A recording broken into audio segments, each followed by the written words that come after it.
Good afternoon, my fellow people.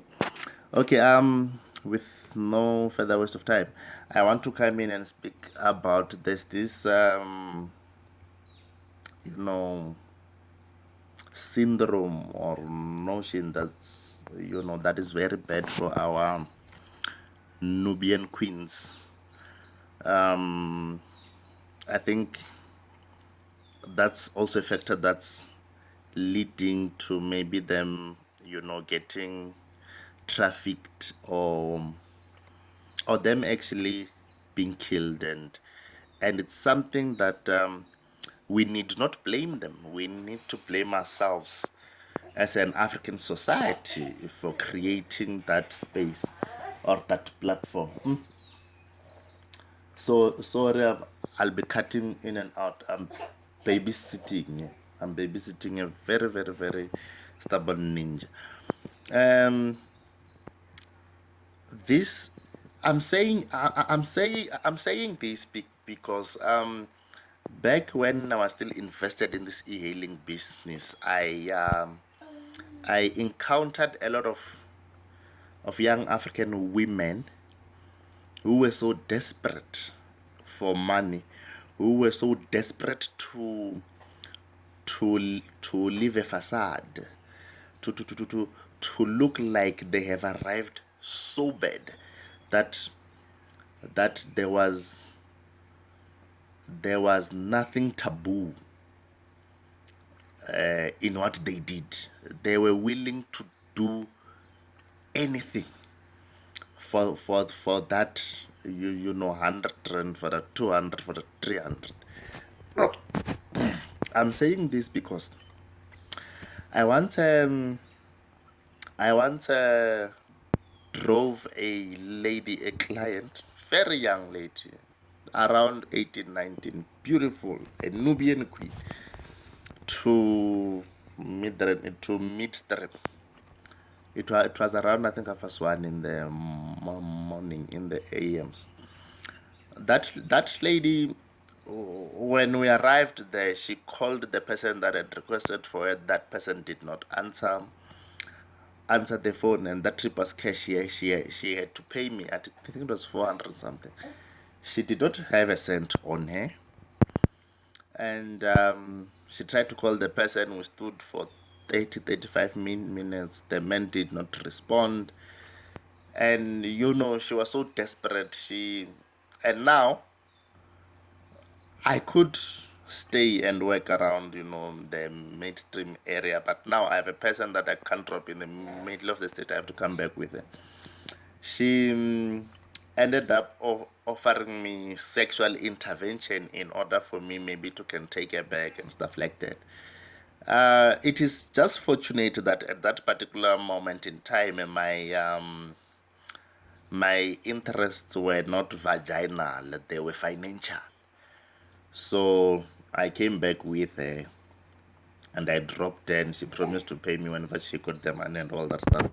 That was that. I left it there. But that quickly tells you that there is a problem in African society as a whole, because there is this element of that our celebrities, young women on social media are living a life, are portraying a life of riches. They are portraying a fancy life, which maybe they might not be aware that it is directly translating in a very negative manner to our young women, because they do not really understand as to what is your source of income, that when you get out of that camera, you might be going to FPAP and Mashonjam. They are going for the kill, they're going for the jugular, which is very dangerous in their. I've witnessed a lot of things, especially in Sunnyside, because that could be my area of work.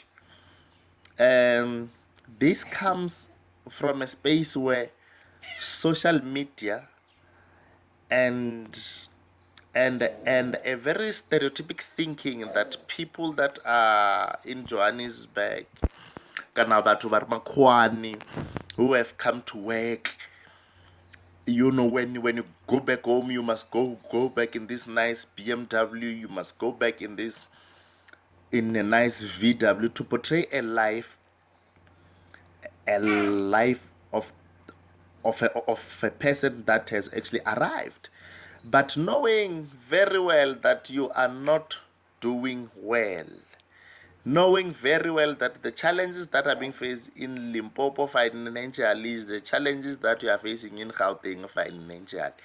And now that comes back to eat at us, because whatever we work for, whatever we try to put on the table, it quickly turns into debt, because now it's not really our choices. How many of us are really making choices because we like or love these things? But our choices are influenced by what we are seeing on a daily basis on social media, how we are seeing our uncles coming back from Johannesburg with BMWs. And as a 10-year-old boy, I used to see something called Magaraba.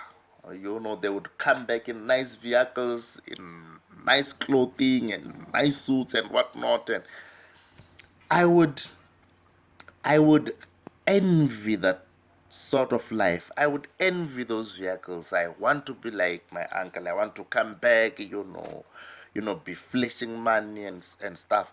But at the end of the day, when you come and you realize that it is at a very, very, very, the decisions that were taken were very deep for one to might have arrived at the fact of that one ends up owning a car. People are buying cars from balloon payments.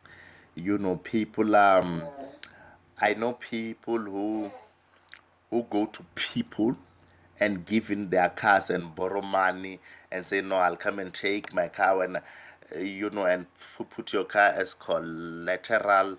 I know people that are putting their properties as collateral. I know people that are putting some other things as collateral just for them to get that money and whatnot. And it's very sad that this can be used as a whole, as a trap for human trafficking, for exploitation, gender-based violence, and rape to our young women. I don't want to be long. I think this is an issue that will be discussed further. I just wanted to touch on that issue before I go to something else. Thank you.